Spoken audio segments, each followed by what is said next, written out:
안녕하세요. 좀 늦었지만 세길교회 30주년 축하드립니다. 제가 속해 있는 한백교회도 올해가 30주년이 되는 해인데요. 저희 교회는 한 달쯤 후에 30주년을 기리는 예배를 갖습니다.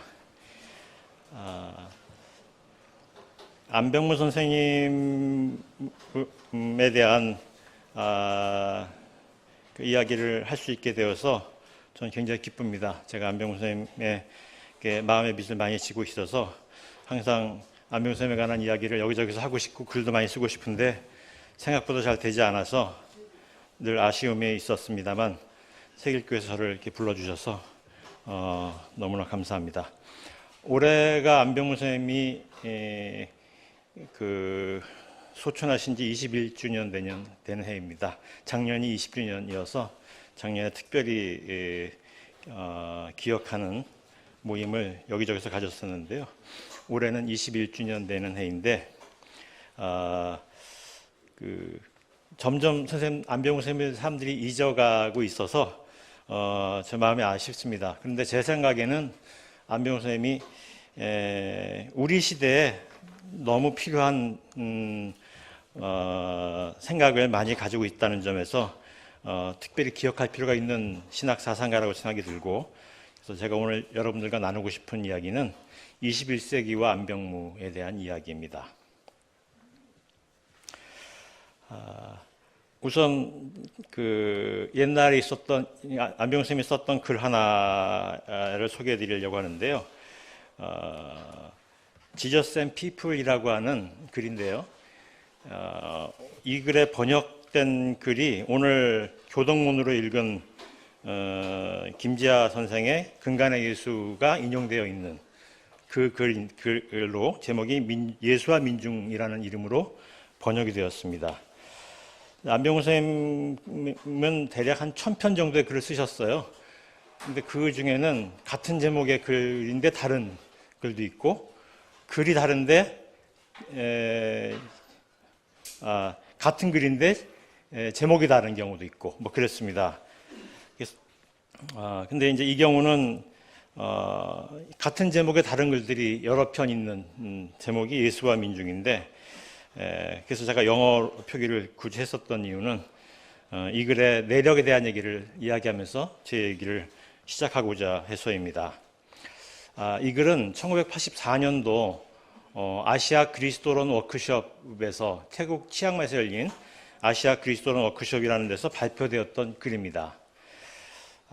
그런데 이 글 도입부에서 김지아의 금간의 예수가 소개되고 있어요. 1971년도에 아마도 그 오적을 발표하고 피라 사건으로 감옥에 갔다가 출소한 직후에 쓴 희곡인 거로 보이는데, 시기는 불명확해요. 대략 71년도인 것으로 보입니다. 그 금간의 예수를 안병무 선생이 소개하고 있습니다. 아시는 분 아시겠지만 좀 소개해드리면, 이 희곡은 추운 겨울날 성당 앞에 서 있는 시멘트로 된 금간이 씌어진 예수상 밑에서 거지들 몇이 굶주림과 추위에 겨워서 절망의 탄식을 하는 데서 시작을 하고요.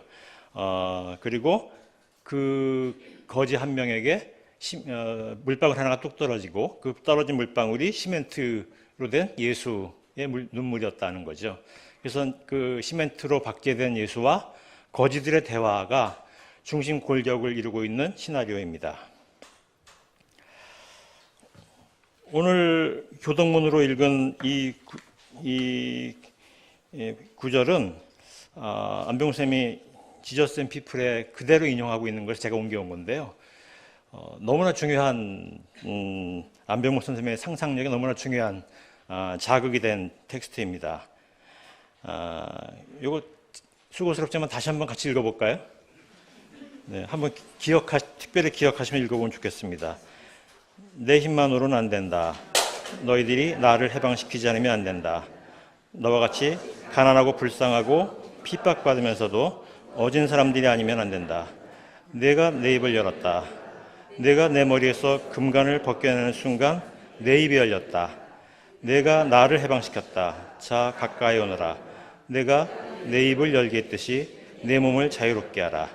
내 몸에서 시멘트를 벗겨내라. 내 머리 위에는 가시관으로 족하리라. 내겐 금이 필요 없고 금은 내게 필요하다. 금을 가져다 내 벗들과 함께 나누어라.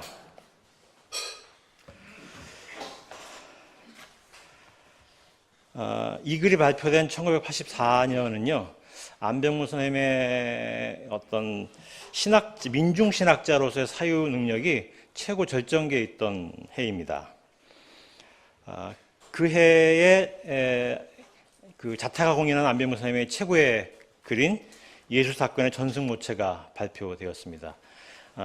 안병무 선생님 생전에 이 예수사건의 전승모체라는 글은 6번이나 재수록된 글입니다. 그만큼 이 글이 많은 사람들에게서 안병무의 대표작으로 읽혔고, 안병무 선생님 자신도 당신의 사고에 안병무 선생님의 신학적 사상의 진수 중에 진수는 그분의 민중론인데요. 좀 더 구체적으로 얘기하면 오늘 제가 말씀드릴 오클로스론인데요. 이 오클로스론이 집대성되어 있는 글입니다. 그리고 이제 이 1984년 이후, 85년 이후에 안병무 선생님의 건강은 급속도로 나빠지고요. 85년 후반기나 6년쯤 되면 글 쓰는 분인데 손으로 글을 쓸 수가 없어서 손이 떨려서요. 그래서 입으로 불러주면 제자가 받아 적고 뭐 이런 식으로 글이 쓰여졌습니다. 그리고 집중력이 떨어져서 책을 읽지도 못하는 형편이 되었죠. 그리고 한 10년쯤 지나서 소천하십니다.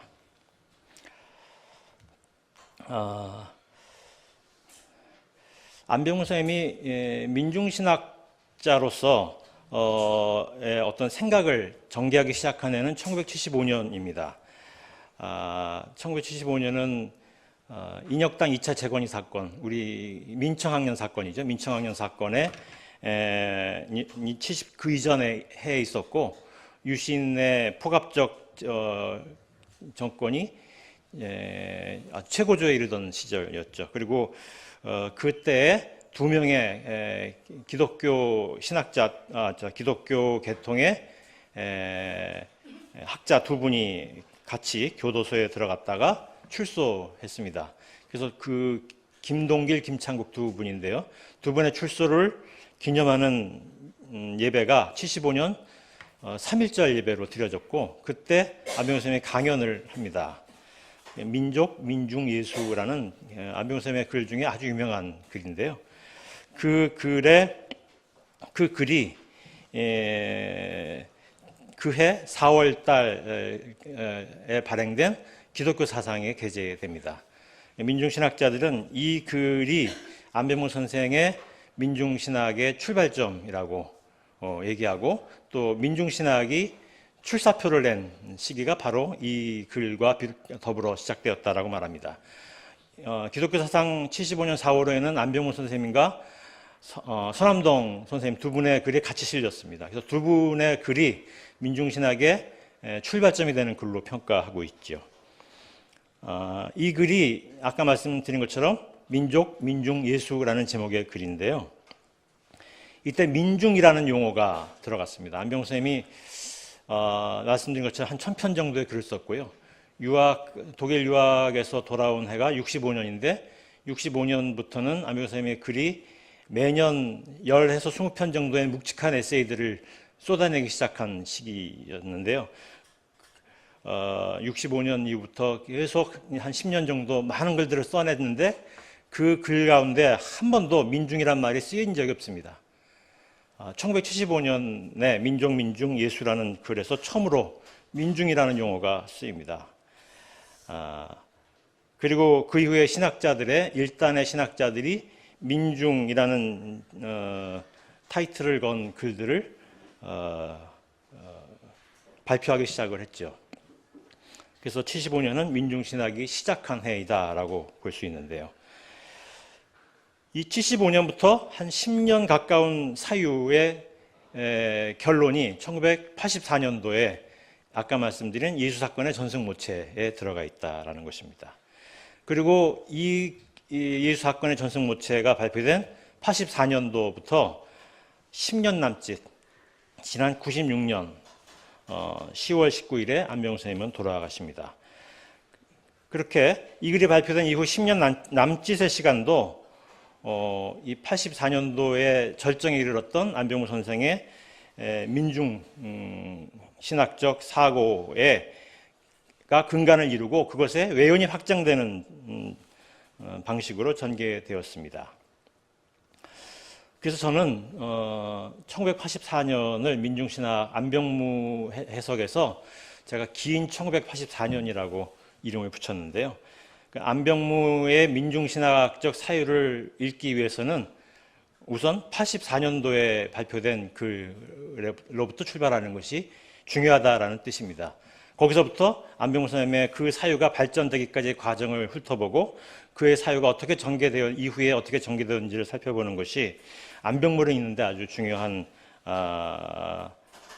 방식이 아닐까 저는 이렇게 생각해서 안병무의 민중신학적 사유는 긴 1984년으로 표현할 수 있다라고 얘기를 하는 것입니다. 그리고 이 긴 1984년의 사고는 2000년대를 사는 오늘 우리에게 중요한 의미가 있다라는 것이 제가 말씀드리고자 하는 결론입니다. 그래서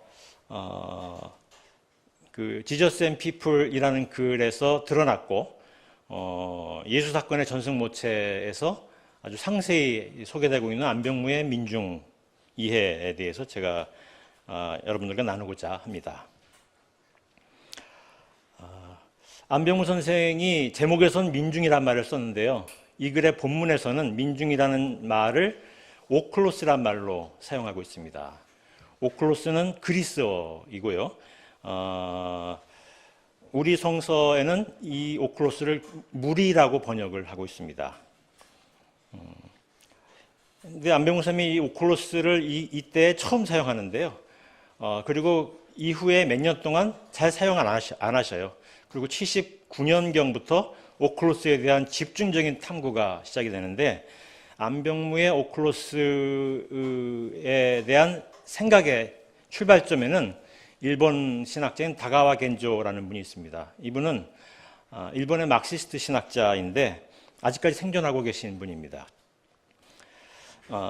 이분은 오클로스가 우리 성서에 여러 번 사용되는데 그 중에서 마가복음에 제일 많이 사용되거든요.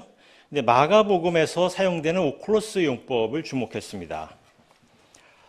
우선 마가복음에 사용되는 오클로스가 나오는 문맥에는 항상 세리, 죄인, 병자, 매춘 여성 등이 등장합니다. 이들을 꿰뚫는 의미는 무엇일까? 라는 것이 이제 그의 질문의 출발점입니다. 그는 그 꿰뚫는 함의를 읽어내기 위해서 그리스어인 라오스라는 단어와 오클로스를 대비시킵니다. 라오스는 마가복음에서는 2번밖에 나오지 않거든요. 근데 이 단어에 가장 적합한 번역어는 백성입니다. 한글 세번역 성서는 이 백성이란 단어를 히브리어 암의 번역어로 쓰고 있는데요. 암하아레츠라는 말 들어보셨는지 모르겠어요. 땅에 속한 사람들, 땅의 백성들 이렇게 알려져 있는 말인데 그 말의 한글 번역어가 백성인데요. 이 암과 히브리어 암이 그리스어로 옮겨졌을 때 그리스어의 적절한 번역어가 라오스입니다. 그러니까 라오스는 백성이라는 의미를 지닙니다.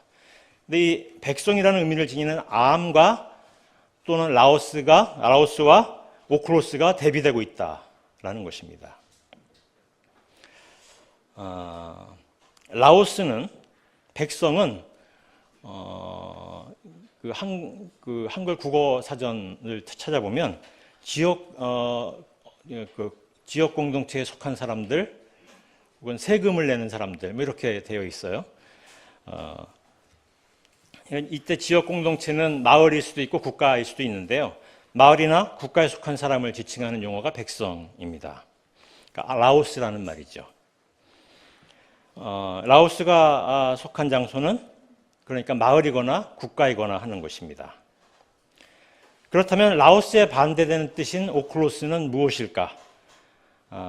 다가와 겐조는 바로 라오스와 대비시키면서 마을이나 국가에 속하지 않은 사람이라고 생각을 합니다.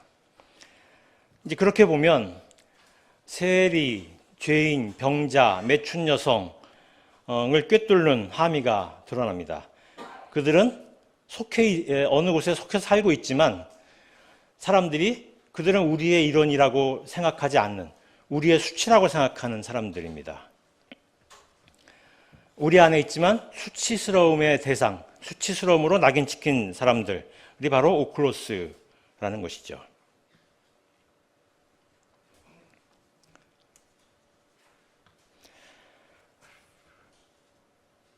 다가와 겐조는 이제 그래서 마가복음에 등장하는 이 오클로스를 통해서 마가복음을 해석하는데요.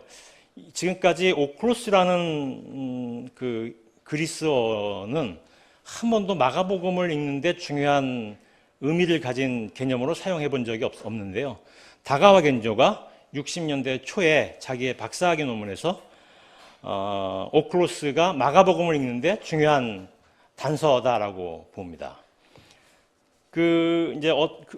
왜냐하면 마가복음 안에는 오클로스는 항상 두 번의 예외를 빼고는 오클로스는 항상 예수님이 친화적으로 보는 대상에, 오클로스의 예수님은 적대하지 않아요.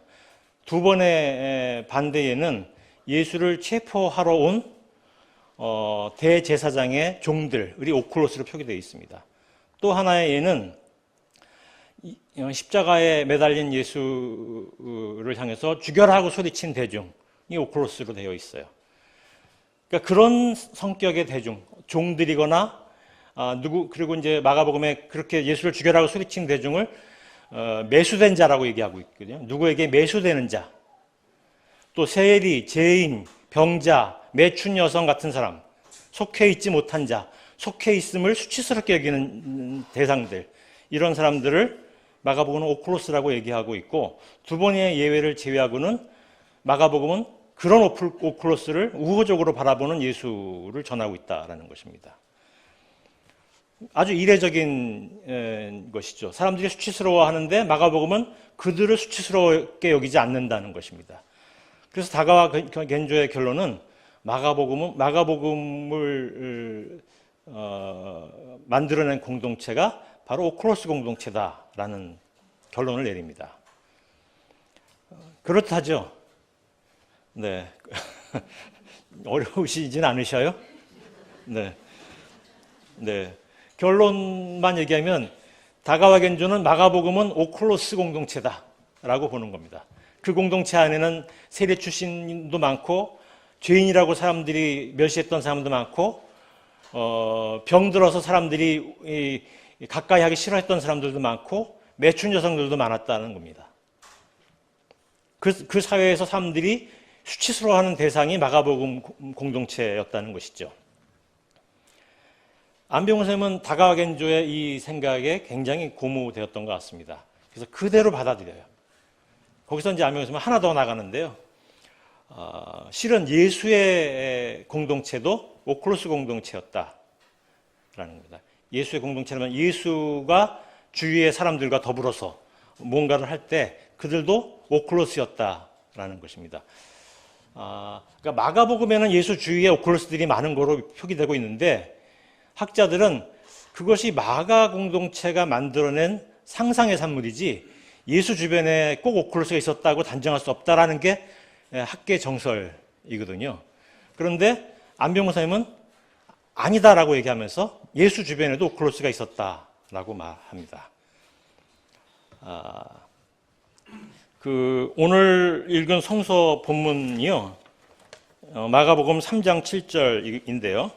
예수께서 제자들과 함께 바닷가로 물러가시니 갈릴리에서 많은 사람이 따라왔다. 이렇게 되어 있습니다. 이게 이제 예수님이 그 갈릴레아에서 그 회당에서 활동을 많이 하셨거든요. 마을 안에 들어가서 활동을 하셨어요. 마을 마을의 중심은 회당인데요. 마을 질서의 센터죠. 그래서 그 안에서 마을 사람들은 재판도 하기도 하고 그 안에서 중요한 분쟁을 해결하기도 하고 서로 간에 이제 그 공동체에 속해 있다라는 것을 확인하는 장소이기도 했고요. 또 국가에게 조세를 낼 때도 개인이 내는 게 아니고요. 마을 단위로 공납물이 정해지면 그 공납물을 모아서 낼 때도 회당을 중심으로 그것이 논의되는 장이었습니다. 그러니까 회당의 중심적인 역할을 하는 이들은 마을 질서의 중심인 것이죠.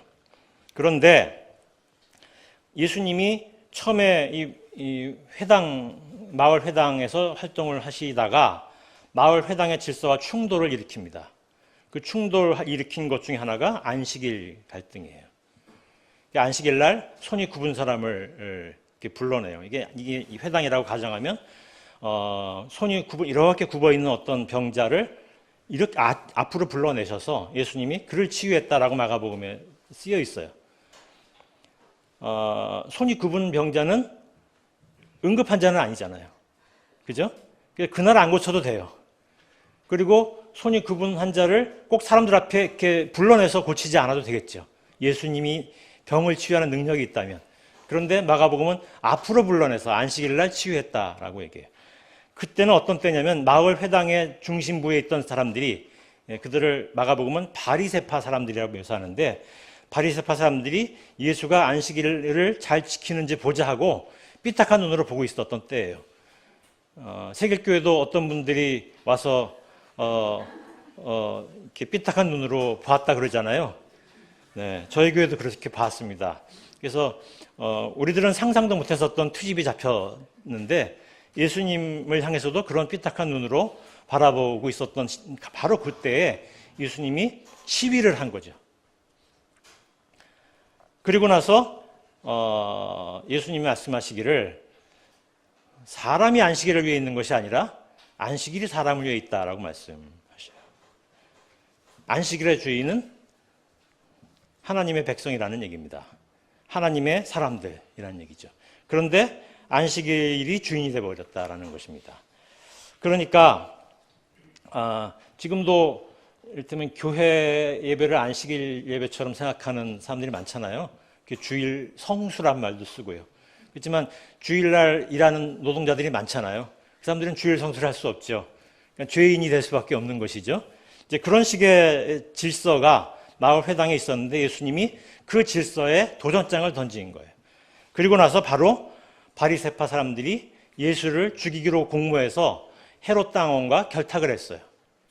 그러니까 예수님의 이제 행보는 당국에 포착이 되기 시작을 하는 것이죠. 그리고 그게 이제 3장 6절이고요. 그래서 바로 3장 7절에 예수님이 바닷가로 물러가셨다. 이때 바닷가라는 말은 살라사라는 그리스어인데요. 이제 호수라는 뜻도 포함해요. 바다와 호수를 구분하는 말이 없어요. 그냥 큰 물을 살라사라고 하는데요. 예수님은 그리로 물러갔습니다. 물러갔다라는 말은 퇴각했다라는 말이란 뜻이 도망갔다는 뜻이에요. 그러니까 예수께서 제자들과 함께 바닷가로 물러갔다. 갈릴레아 호수로 갔다는 얘기입니다. 그러자 갈릴레아에서 많은 사람들이 따라왔다 하면서 이 따라온 사람들을 3장 7절 이후에는 줄곧 오클로스라고 표기합니다. 그러니까 마을 밖의 공터 같은데 마을 회당 질서, 회당 안에서 오클로스는 한 번도 안 나거든요. 마을 안에 변두리 사람들이고 마을 밖으로 내몰린 사람들인데 예수님이 호숫가에서 활동하게 된, 마을 안에서 활동할 수 없게 된 시기에 와서야 비로소 오클로스가 집중적으로 등장합니다. 오클로스는 그런 사람들이라는 얘기죠. 속하지 못한 자입니다.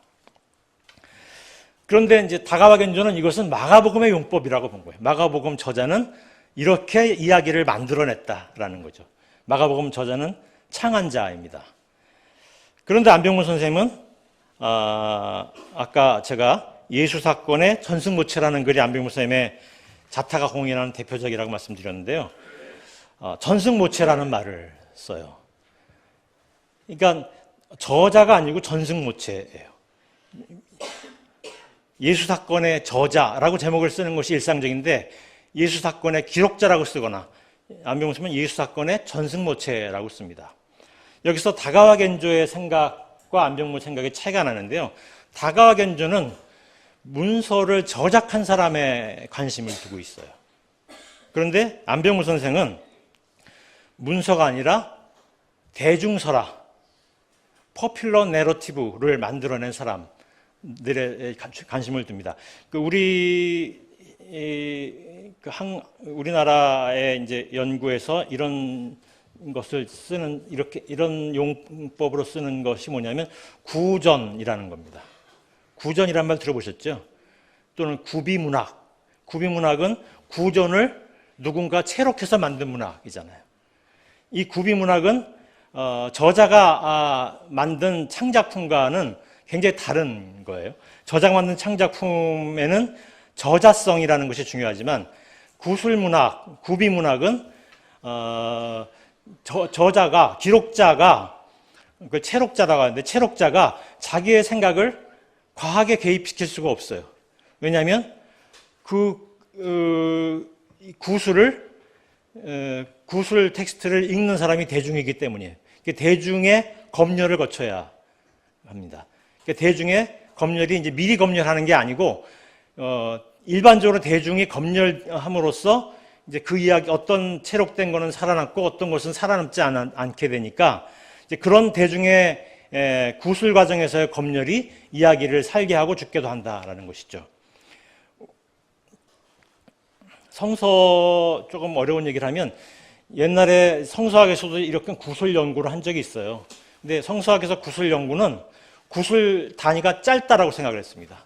왜냐하면 기억해서 전달하는 거니까 길면 기억을 못 하잖아요. 그러겠죠? 그런데 우리나라의 구술 문학 중에 춘향전이 있잖아요. 춘향전이 완창하는데 9시간쯤 걸리잖아요. 9시간짜리를 기억하는 거예요. 그러니까 구비문학이 짧다는 가정은 서양 학자들의 가정은 틀렸어요. 실제로 메소포타미아에도 긴 구술문학들이 발견되었습니다. 그런 것처럼 구술문학은 짧지 않습니다. 바로 안병모 선생님이 주목한 것은 바로 이런 구술의 주체들, 예수 이야기를 입에서 입으로 전달한 사람들, 그걸 안병모 선생님은 전승모체라는 말로 얘기했는데요. 예수 사건을 전승한 모체가 있었다라는 것입니다. 그들이 누구냐면 오클로스다라는 것이에요. 그러니까 다가와 견조는 마가복음 공동체의 대중이 오클로스라고 말했지만 안병모는 그것도 받아들이지만 동시에 예수 이야기를 전승해서 마가복음 공동체에 전해준 사람들도 오클로스다라는 것입니다.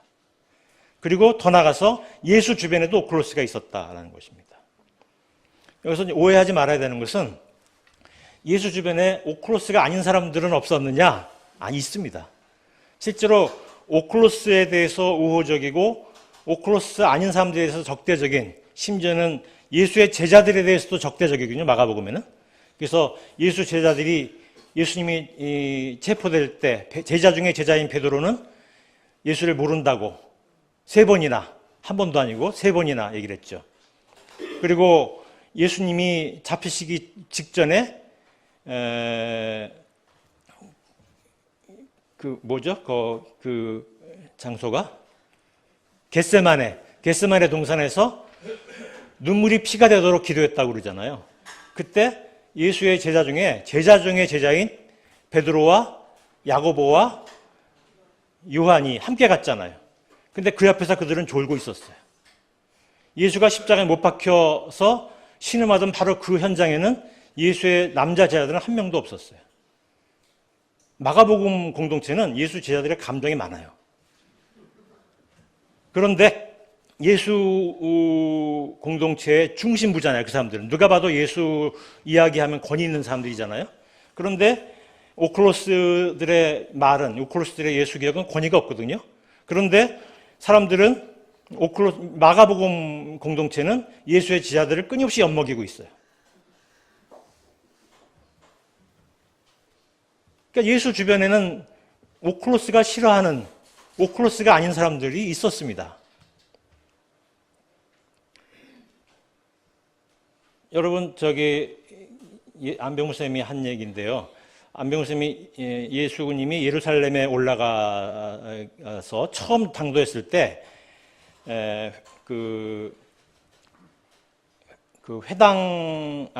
예루살렘에 들어가기 전에 나귀를 타고 입성하시죠. 새끼 나귀를.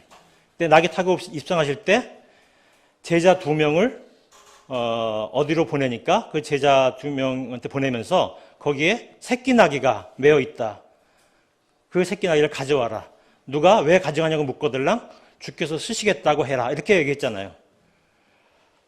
여러분, 여기 이제 앉아 계시는데요. 어떤 분이 뚜벅뚜벅 걸어와서 여러분이 가지고 있는 휴대폰 하나를 쑥 가져가요. 그래서 뭐예요? 그러면 주께서 쓰시겠다고 합니다. 그러면 아멘 하시겠어요? 그런 상황이에요. 그러니까 그 얘기는 누군가가, 나귀 새끼를 소유하고 있는 누군가가 예루살렘 성 안에서 예수의 공모자로 존재한다는 뜻이잖아요. 그렇게 마가복음 안에는 오클로스가 아닌 예수 운동을 지지했었던 이들이 적지 않게 등장합니다. 저는 17번인가를 찾아냈는데요. 더 있을지 모르겠어요. 그런데 그렇게 예수 주변에는 오클로스가 아닌 사람들도 있고 예수 이야기를 전하는 사람들 중에도 오클로스가 아닌 사람들이 있어요. 그런데 예수에서 마가복음에 이르는 그 이야기의 경로는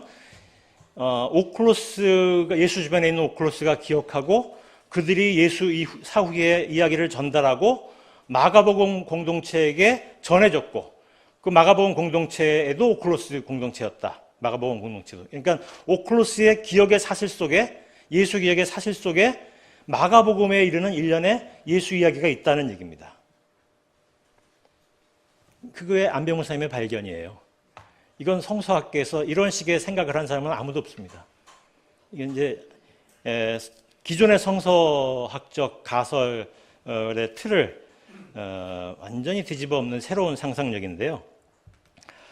안병무 선생의 마가복음을 통한 예수 해석에서 이렇게 예수 이야기는 구술로 전승되었다. 구술을 이제 다르게 표현하면 이야기. 구술은 항상 이야기 형식을 가지고 있어요. 긴 이야기. 그리고 안병무 선생님은 그 이야기가 당국에서 금지된 언어였어요. 그래서 그 이야기를 유언비어라고 말했습니다. 안병무 선생님이 유언비어에 주목한 것은 80년 광주를 겪으면서였어요. 당국에 의해서 모든 매체가 장악돼서 광주에서 일어나는 일은 북한에서 내려온 간첩들에 사주된 폭도들의 행동이다라고 일사불란하게 보도하고 있을 때 광주에서 일어난 일을 입에서 입으로 전달하는 구술들이 있었죠. 그런데 지나고 보니까 그 구술들이 사실을 담고 있었다는 것입니다. 그래서 안병무 선생님은 예수 유언비어 속에 예수의 진실이 들어있다라고 해석을 하는 겁니다. 그래서 안병무의 예수에 대한 역사적 연구가 수행됩니다. 그리고 예수 사건의 전승모체라는 이 제목의 그 앞부분, 예수 사건이란 말이 있습니다. 그 사건이란 말의 핵심은 예수 이야기가 독백적인 이야기가 아니라는 거예요. 혼자 골방에서 아무도 없는 데서 기도한 얘기가 전달된 것이 아니고 예수가 대중과 더불어 함께 일으킨 사건들이 전달되었다라는 겁니다. 그래서 예수는 개인으로 우리에게 포착되지 않는다. 예수 이야기가 포착되는 방식은 항상 사건이다. 예수와 대중이 더불어 일으킨 사건이다. 예수와 오클로스의 사건이다. 그러니까 예수가 우리의 메시아라고 고백하는 그 고백 속에 우리는 예수 사건이 메시아다라는 고백이 들어있다는 것이 안병무 선생님의 해석이에요. 그게 안병무 선생님이 말하는 민중 메시아론입니다. 이때 민중은 예수라고 써도 되고 민중이라고 써도 되는 단어이고요. 이게 이제 앞에서 제가 인용한 김지아의 금간의 예수 이야기에서 얻은 힌트예요. 예수의 금간을 벗겨낸 것은 거지들이었어요. 그 앞에 지나갔던 서장이나 그 도시의 유력자들은 감히 예수의 머리에서 금간을 못 벗겨냅니다. 금간이 벗겨지지 않은 예수는 콘크리트에 갇혀서 아무것도 할 수 없었습니다. 금간의 예수에 의하면. 거지들이 예수의 머리에 금간을 벗겨냄으로써 예수는 해방을 받았어요. 예수는 구원의 대상이었습니다. 구원의 주체는 누구냐면 오클로스, 거지들이었어요. 김지아에 의하면. 그리고 예수의 머리에서 금간을 벗겨내는 그것 자체는 금간의 예수에 의하면 거지들이 받은 구원이기도 합니다. 그러니까 예수의 구원과 거지들의 구원은 하나라는 것이에요. 분리할 수 없이 하나로 엮여 있다는 것이죠. 이것이 김지아로부터 안병무 선생님이 받은 생각의 힌트였고요. 거기서부터 안병무 선생님은 민중 메시아론이라는 전 세계 신학 가운데서 가장 충격적인 신학적 사고를 드러내게 된 것입니다.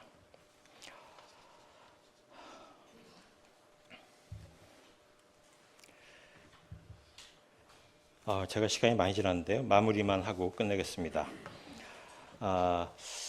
그런데 제가 21세기와 안병무 이렇게 얘기했는데요. 왜 21세기와 안병무가 얘기되냐면 우선 21세기가 되기 전에 20세기 말에 오면 유럽에서 그 일종의 민주주의라는 이상, 프랑스 혁명에 기초한 민주주의라는 이상이 흔들리기 시작을 합니다. 프랑스 혁명이 말하는 민주주의 이상은 국가는 왕의 나라도 아니고 귀족들의 나라도 아니고 데모스의 나라다라는 겁니다. 이때 데모스는 라오스와 같은 의미예요. 국민의 나라다라는 것입니다. 그래서 국민의 나라라는 의미는 복지 국가를 말할 때도 모든 국민은 국가 복지의 수혜자가 되어야 한다라는 주장과 맞물려 있습니다. 그러니까 유럽적 국가의 이상은 그런 거였어요. 그런데 유럽 사람들이 생각 못했었던 거대한 전쟁이 20세기 초에 벌어졌습니다. 그리고 그 거대한 전쟁 직후에 유럽은 자기들이 상상할 수 없는 엄청나게 많은 유민들이 그리고 난민들이 국경을 넘어서 이동을 해왔어요. 이제 국가 안에 국민이 아닌 사람들이 너무나 많아졌습니다. 그런 사회에서 민주주의는 아무런 역할도 하지 못했던 거예요. 민주주의 이상은. 20세기 초에 그 1차 세계대전을 통해서 민주주의의 위기를 포착한 사람은 한나 아렌트라고 하는 여성학자였습니다. 2차 세계대전도 예외가 아니었죠. 더욱 심각했습니다. 그리고 1960년대에는 이런 국경을 넘나드는 사람들이 가장 많이 포착된 곳은 제3세계에서였습니다. 제3세계에서 제1세계를 향해서 끊임없이 이동하는 경제적 난민들이 등장한 것이죠. 그리고 이 경제적 난민들이 절정에 이른 것은 신자유주의가 미친 바람을 일으킨 그 시기이죠. 그리고 바로 그 시기에는 무슬림 사회, 이슬람 사회를 휩쓸고 있는 전쟁, 세계 전쟁의 그 무기를 소비하는 세계 무기 산업체들의 무기를 소비해주는 전쟁터가 되어버린 이슬람 사회에서 전쟁 난민들이 무수히 등장을 했죠. 20세기, 21세기는 난민들의 시대입니다. 한국도 1997년과 2008년에 외환위기와 금융위기를 거치면서 신자유주의의 광폭한 소용돌이 속에 휘말려 들었습니다. 한국 사회에도 무수한 난민과 유민들이 벌어졌습니다. 한국 사회에서 벌어진 난민들의 특징은 국경을 넘어 들어온 이들도 많지만 국경 안에서 배제된 난민들이 등장합니다. 이런 이제 한국적인 독특한 이 난민들의 표현이 비정규직, 속해 있지 못한 자이죠. 실직자, 노숙자, 가출자 이런 사람들이 무수히 등장합니다. 이제 20세기를 지나서 21세기 전 세계에서 가장 중요한 화두는 속해 있지 못한 자들, 무수하게 전 세계를 휩싸고 있는 무수한 난민들과 유민들의 현상입니다. 그래서 오늘날 세계의 수많은 사상가들은 바로 이 문제가 중요한 현대에 있는 사고의 핵심입니다. 이 중에서 뭐 들어본 분들 계시겠지만 아감벤이라고 하는 사상가는 호모사케르라는 말을 썼어요. 또 벌거벗은 생명체라는 말을 쓰기도 했습니다. 이 용어 속에 들어있는 함의는 전 세계를 휩쓸고 있는 유민과 난민들을 지칭하는 말입니다. 지금부터 바우만이라고 하는 사회학자는 쓰레기가 된 삶들이라는 말을 씁니다. 이 세상에 이제 20세기 말에서 21세기 넘어가는 시기는 전 세계에 완전히 무용한 존재가 등장했다는 것입니다. 이제 쓸모없는 존재가 전적으로 사회적 유용성을 상실한 이들이 대대적으로 등장한 시대에 살고 있다는 것입니다. 시부야 노조무라고는 일본의 사회학자는 법 밖으로 내몰린 사람들에 대한 얘기를 합니다. 근데 그들은 어떤 사람들이냐면 위험한 존재들로 우리에게 간주된 사람들입니다. 우리가 그로테스크한 사람들로 보는, 그들이 전 세계에서 테러를 일으키고 있는 자들이라고 사람들은 추측합니다. 그들이 있는 곳에 범죄율이 매우 높습니다. 그들이 있는 곳에 폭력이 넘쳐나고 가족 해체도 넘쳐납니다. 이제 민중은 쓸모가 없을 뿐 아니라 위험하기까지 하다라고 하는 인식이 세계를 휩쓸고 있습니다. 이런 상황이 바로 20세기와 21세기, 20세기와 21세기의 이 세계의 걱정거리의 핵심에 있습니다.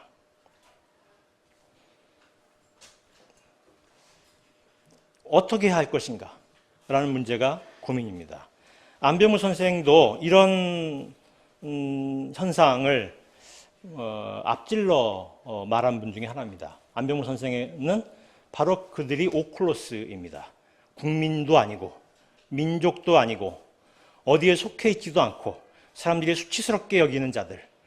수치스럽게 여기는 것은 그들이 우리 옆에 있으면 우리를 불결하게 해서, 우리를 부정타게 해서 우리가 신의 축복으로부터 배제받게 하는 자들이라고 간주된 이들, 민족의 배반자라고 간주된 이들, 그런 이들이 오클로스였습니다. 우리가 오클로스에 속해 있든 아니든 우리는 오클로스로 가득한 세계 속에 살고 있고, 오클로스로 가득한 세계에서 벌어지는 수많은 위험과 더불어 살고 있습니다. 우리는 거기서 면제받을 수가 없어요.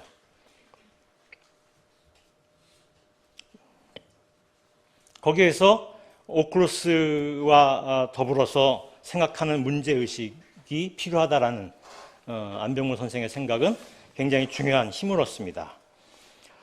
안병무 선생은 1980년대 중반에 당신의 오클로스론을 완성했지만 안병무 선생은 21세기에 빛을 발하고 있는 문제 제기를 하고 있습니다. 우리 시대에는 안병무의 오클로스론이 어느 시대보다 더 많이 주목해야 되는 시기라는 것이죠. 하나만 더 말씀드리고 끝내겠습니다. 안병무는 그럼에도 불구하고 민중에 주목해야 한다라고 말합니다. 그런데 민중의 소리를 듣고자 했어요. 70년대 말경부터 안병무를 포함한 수많은 민중신학자들은 갑자기 너나 할 것 없이 약속이 난 듯이 민중 현장에 귀를 기울이기 시작을 했습니다. 그래서 누구는 판소리를 주목했고, 누구는 민중 가명극을 주목했고, 누구는 대중설화를 주목했고, 누구는 감옥 이야기를 주목했고, 누구는 빈민촌 이야기를 주목했습니다. 그러면서 그들이 찾아낸 것은 민중의 언어가 감춰져 있다라는 것입니다. 그것을 안병무는 실어증이라고 표현했습니다. 민중은 실어증에 빠져 있다. 민중이 말하는데 우리는 듣지 못한다는 겁니다. 실제로 제가 2000년대 초에 한참 이제 우리 한국 사회에서 노숙인이 문제로 여겨지기 시작할 무렵에 제가 한 노숙인을 인터뷰한 적이 있습니다. 그 사람에게 다가가서 말을 걸었어요. 몇 차례에 걸쳐서 말을 걸었는데 무슨 말인지 알아들을 수가 없어요. 횡설수설 한 얘기 또 하고, 물은 것과 아무 관계없는 말을 하고, 그리고 끝나면 항상 목욕비를 달라고 그래요. 그 목욕의 용도가 목욕인지 아닌지 모르겠습니다만 그랬습니다. 제가 답답해서 물어물어서 그 사람의 집을 찾아갔어요. 그 사람이 가출한 그 집에는 그의 아내와 아들이 살고 있었고요. 그의 아내와 아들에게, 심지어는 그 동네 사람들 모두에게 그는 어떻게 기억됐냐면 난폭한 가정폭력의 가해자로 기억이 되었어요. 그리고 동사무소의 복지사의 도움을 받아서 그 아내는 그 사람을 한정치산자 신청을 했습니다. 왜냐하면 집에 와서 돈 내놓으라고 그러니까 그 몇 푼 안 되는 집보증금까지 가져가면 안 되잖아요. 한정치산자가 되었어요. 한정치산자가 되면 그 사람의 법률 행위가 이 법적 대리인이 없으면 그 사람의 법률 행위는 무효가 된대요. 이제 그렇게 해서 그런 신청을 했습니다. 그러니까 내가 만난 그 민중은 나한테 자기가 왜 이렇게 노숙인으로 전락하게 되었는지를 조금도 설득할 수 있는 언어를 못 갖고 있었어요. 심지어는 그의 가족에게, 그가 살던 동네에게 그 사람은 그로테스크한 존재로 기억되고 있었어요. 그러니까 이제 사람들은 그걸 어떻게 생각하냐면 저 사람은 저렇게 폭력적이니까 저렇게 노숙인이 되었다라고 생각하게 됩니다. 사실관계를 우리가 묻기도 전에 우리는 그 사람에 관한 생각을 규정하고 있는 것이죠. 안병무 선생이 주목한 것은 바로 이런 민중의 언어 유실입니다. 민중에게 다가가는데 민중이 이야기가 안 들리는 거예요. 우리에게 감추어져 있습니다. 민중신학자는 그 감추어진 언어를 읽어내는 사람들입니다. 그래서 그 속에서 특히 민중신학자가 주목한 것은 어떤 사람들이 민중으로 전락하기까지 그 사회가 어떤 역할을 하였는지, 바리새인들만이 아니라 그 마을 사람들 모두가 오클로스를 회당에서 배척한 공범이었다는 얘기입니다. 우리 모두가 오클로스 현상의 공범이었다는 발견까지가 안병무 선생이 지적하고 싶었었던 오클로스론의 핵심이었어요. 그리고 안병무는 더 나아가서 하나 더 발견합니다. 그런데 그렇게 어렵사리 찾아가서 보니까 희밋하게 보이는 민중의 생명력이 보입니다. 모든 민중의 행동에서 그런 것이 드러나는 것은 아니었지만 그 속에서 간헐적으로 드러나는 생명력이 보입니다. 안병무는 그것을 살림이라고 말했습니다. 우리가 사는 세계는 생명을 얘기할 때조차도 죽임의 문화에 지배당하고 있다는 가정이 전제되고 있어요. 신자유주의 시대에 한병철 선생이 쓴 피로사회라는 책이 있습니다. 그 신자유주의 시대에 사회적 기회를 더 많이 가지고 있는 사람들이 소진성 질환에 걸려 있다는 거예요. 당뇨나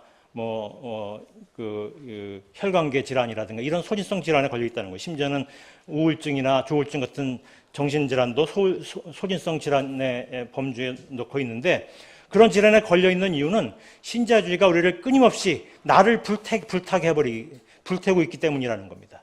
쉴 수 없게 끊임없이 나는 할 수 있다라는 생각에 빠지게 함으로써 이런 긍정의 정신으로 나를 불태우는 끝에 우리는 성공해야 되는데 성공하지 못하고 소진성 질환에 걸리고 있다는 겁니다. 그걸 이제 이분은 자발적으로 우리가 만들어낸 피로사회라고 얘기합니다. 피로사회는 누가 만들어준 사회 속에 내가 사는 게 아니라 우리가 공범자로 참여하고 있는 문화예요. 안병무 선생은 바로 그런 거를 죽임의 문화라고 얘기합니다. 죽임의 문화를 넘어서 살림의 문화로의 길이 필요한데, 그 살림을 안병무는 민중에게서 읽어냅니다. 그리고서 안병무가 읽어낸 것은 야곱 이야기입니다. 윤리나 규범이라는 틀로 볼 때 야곱의 그 행보는 속임수와 이런 것들로 점철되어 있잖아요. 이해할 수가 없는 행동들이 많았어요.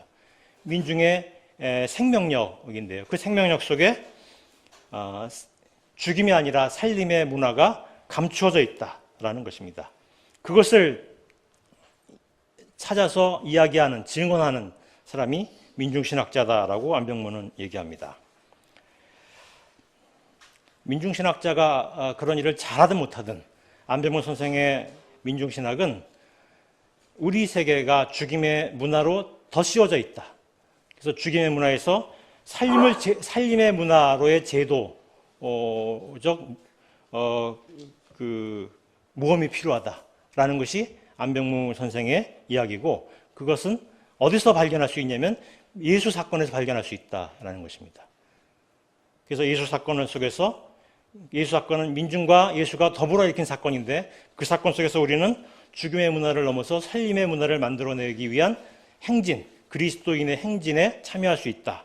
그런 점에서 우리는 안병무의 민중 메시아론을 접하게 된다는 것입니다. 21세기 안병무는 우리에게 우리의 이 죽임의 질서를 벗어날 수 있는 하나의 힌트를 던져주고 있는 것이다 라고 생각이 듭니다. 기도하시겠습니다.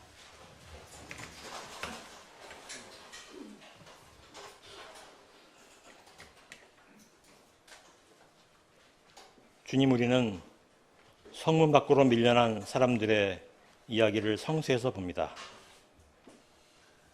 처음에는 안병무를 경외해서 보았고 이제는 우리의 눈으로 봅니다. 그리고 우리의 입으로 이야기합니다. 그리고 우리가 사는 세계, 이 세계의 성문 밖으로 내몰려 있는 이들에 대해서 생각하게 됩니다. 그 속에서 우리는 당신의 구원의 이야기를 발견할 수 있을까요? 우리가 그런 생각을 갖고자 합니다. 안병무를 기리는 이 예배에서 우리가 새삼스레 생각하고자 하는 바로 그 진리는 성문 밖에서 예수가 말하고 있다는 것, 성문 밖에서 예수가 우리의 구원을 향한 손짓을 하고 있다는 사실이라는 것입니다. 주님, 우리와 함께 하시고 우리에게 그런 생각을 행동으로 옮길 수 있는 용기를 주소서. 먼저 그렇게 행동함으로써 우리의 구원의 선고자가 되신 예수의 기대어서 기도드립니다. 아멘.